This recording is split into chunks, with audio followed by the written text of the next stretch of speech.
let the flames begin.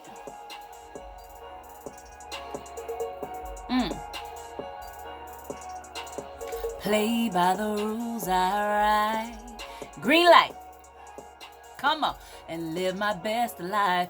Mandy Hale said to live, to truly live, is to be willing to take the risk. But many individuals are not willing to take the risk because risk is synonymous with being stretched. No one wants to be stretched outside of the comfort zone. No one wants to be stretched outside of what they've always known. Flashback 20 plus years ago, I was absolutely petrified, horrified, terrified of public speaking. I had it so bad that I would not even listen to my voice on my own answer machine. I would look out the peephole in my apartment complex and make sure nobody was on the other side of the door that could hear my own voice in my residence. Now that's having it bad.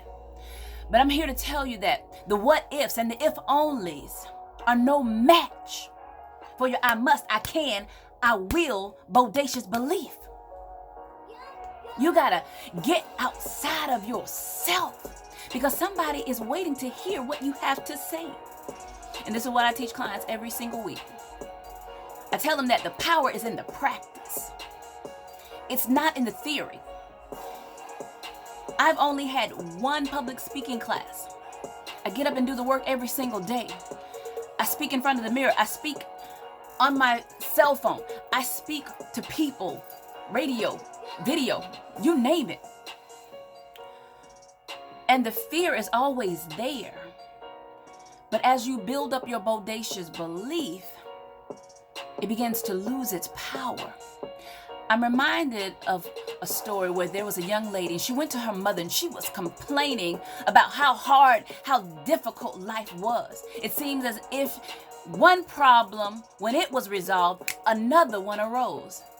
And she was feeling defeated in her mentality. And her mother began to create a scenario to illustrate the power that she already possessed. And so what she did was she pulled out 3 pots and put them on the stove. Each had water in them. One had carrots, one had eggs, and one had coffee beans. And as she turned the temperature up and they boiled, the carrots she pulled off the stove, the coffee beans, and the eggs, and she asked her daughter, "What do you see here?" And as her daughter looked on the first one, she said, "I see carrots. I see eggs." And her mother put the coffee into a cup and she smelled the aroma.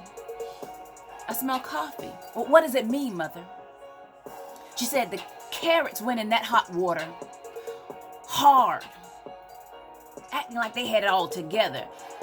But when the heat was on and they were met with an intensity, they began to soften and become weak.